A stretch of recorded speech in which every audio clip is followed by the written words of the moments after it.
À cette occasion, le président de la République, Abdelaziz Bouteflika, adresse ce mercredi un message à la nation à l'occasion du 64e anniversaire du déclenchement de la révolution dont voici le résumé. La plus significative de notre histoire contemporaine, dira le président de la République, la glorieuse Révolution de novembre a été une épopée pleine de sacrifices consentis par notre peuple tout au long d'une éprouvante guerre qui a duré 8 années, opposant nos populations animées d'une volonté inébranlable et d'une profonde foi en Dieu d'une part et d'une puissance militaire appuyée par tous les moyens de l'Alliance atlantique d'autre part.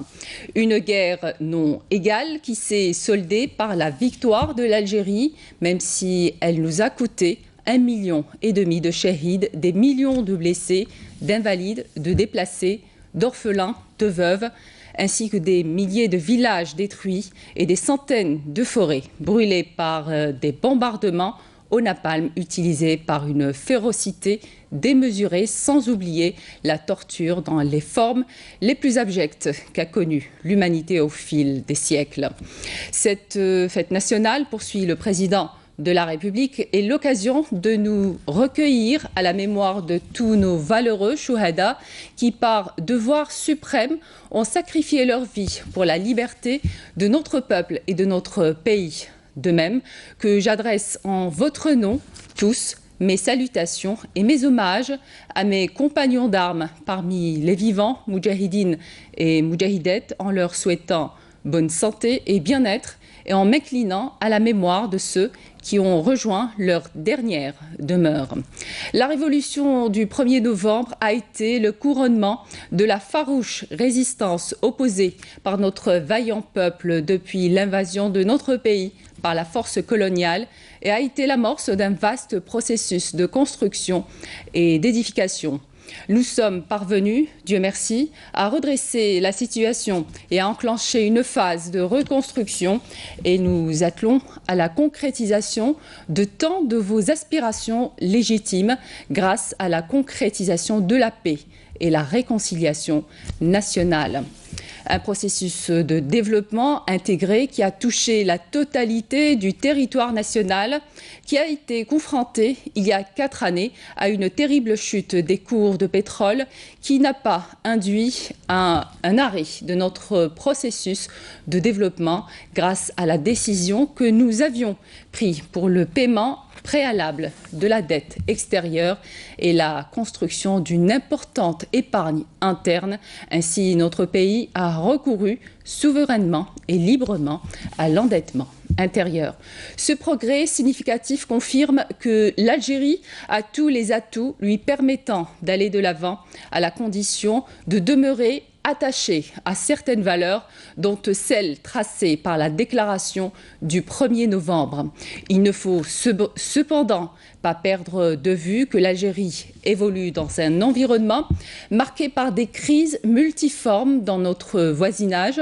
notamment le terrorisme, le trafic de drogue et d'armes, le crime organisé et tant d'autres fléaux. En outre, nous devons relever le défi de l'accélération des réformes économiques et de la diversification du produit national pour mieux se libérer de la dépendance aux hydrocarbures et des fluctuations de leur cours sur les marchés internationaux. Les institutions et structures de l'État ont retrouvé leur activité dans le cadre de la pleine légitimité périodiquement exprimée à travers les urnes. Nous nous sommes attelés à la réforme de l'appareil judiciaire et législatif pour l'instauration d'état de droit, un processus sanctionné par une profonde révision de notre Constitution, une révision qui a conforté les droits du citoyen, de la femme en particulier, et consolidé les composantes de l'identité nationale, notamment le tamazight, langue commune à tous les Algériens et les Algériennes. Dans ce même sillage, nous avons fortifié les capacités de l'Armée nationale populaire, digne héritière de l'Armée de libération nationale, un bouclier solide qui préserve la sécurité du pays, des citoyens et la souveraineté territoriale de l'Algérie. À l'évocation de notre armée, je m'incline respectueusement et humblement à la mémoire de nos martyrs parmi les éléments de l'armée et des corps de sécurité tombés au champ d'honneur en accomplissant le devoir national, de même que j'adresse mes salutations et mes hommages à l'ensemble des éléments de l'ANP, officiers, sous-officiers, soldats et agents, en saluant leur sens de nationalisme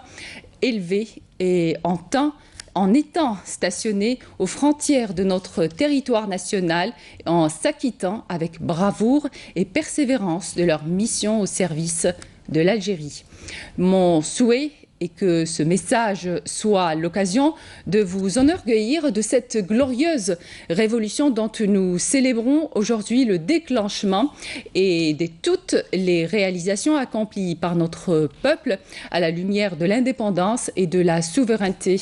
nationale. De même que j'espère que ce message soit le leitmotiv de notre résolution, individuellement et collectivement, à continuer à avancer sur la voie de l'édification et à relever les défis pour la construction d'une Algérie forte, l'Algérie pour laquelle nos glorieux chouhadas se sont sacrifiés, l'Algérie où les générations montantes sont en droit de vivre dans la prospérité, la dignité et la gloire. Gloire à nos martyrs, vive l'Algérie, conclut le président de la République.